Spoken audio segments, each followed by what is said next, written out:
Welcome to Imperfect in an Uncertain World, resources for living with authenticity and purpose. How do you approach times of uncertainty when the storm is fierce? I'm going to recommend that we breathe or that you breathe deeply. So let's talk a little bit about that. You never know when the unexpected will shower you with whatever you need. Life is about listening to the shadowy storms and responding in the bright sunlight. Life is about expecting rainbows. So I think that we can all agree that at one time or another in our life, the world is this scary, uncertain place that shines so brightly with the power of possibility. We can't get stuck in the scariness. But life's hard, and sometimes we edge so deeply into the shadows that we forget who we are. And we forget the power that simmers deep inside of us. So instead of facing the storm, we wait for it to clear, we wait for it to abate, never realizing that there are always going to be storms in our life.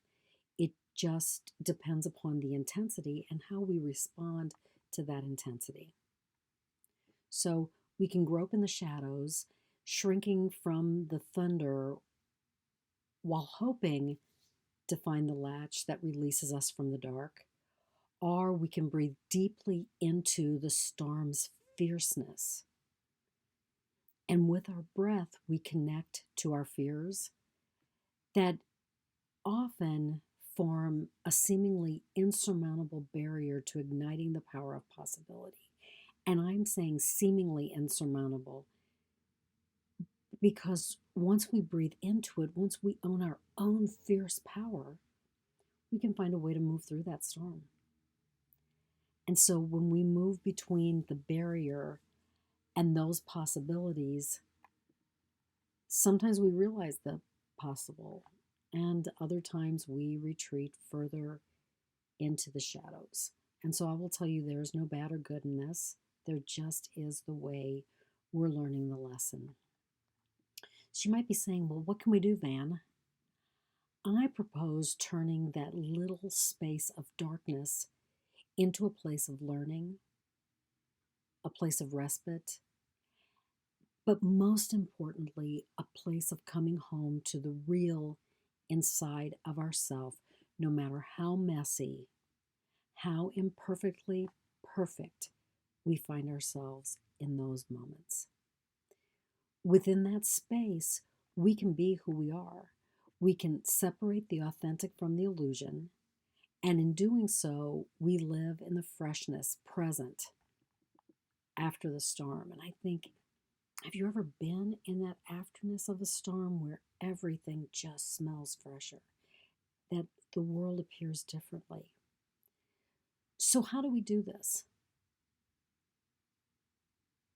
I recommend that we begin by acknowledging where we find ourselves in the moment. So, where are you? Acknowledge that with see no negative, no positive, just acknowledge objectively where you are. Recognize that there is no shame in the darkness when there is most certainly no shame in the light. So, this isn't about shaming or blaming, this is just objectively noticing where you are. It's both the light and the dark are needed to grow. Each provides sustenance for the evolution into your true self. If you believe nothing else, believe that. Take the judgment out of what's happening and see what really occurs. Next, use your greatest life tool. I've talked about the breath before in some of my other videos, and I will talk about it now. The breath is vital to anchoring and centering yourself. You breathe deeply into those parts of yourself that are hopelessly frozen by that nameless emotion that is manifesting as anger or angst or fear or something else. So even if you believe that nothing will release that emotion, Begin a wordless conversation with your fear, with your angst, whatever you find hiding in the shadows. Listen to the reason, the root, the base of that emotion. Listen to what birthed the emotion, and then respond to what you find at the root. So you might be saying, well, gosh, that's scary, Vanessa. That takes a whole lot of work. Well, I'm going to tell you the next part is even scarier. Befriend the fear and the angst. Ask yourself what small act, and that could be a thought, a word, or a physical action, you can do to turn the force of your feelings into the power of transformative action. Remember, the journey begins with a single step. So does your movement from the shadows into the light. So that single thought, that single action might be that you're filled with angst, the anxiety is there, and you name it. Because in naming it, you reduce the force of that emotion. Simple act. And then you find another simple act, you build upon them. So, probably the most important thing you can do is just act and do it without judgment, do it without defenses. In your action, you ignite the spark of your light.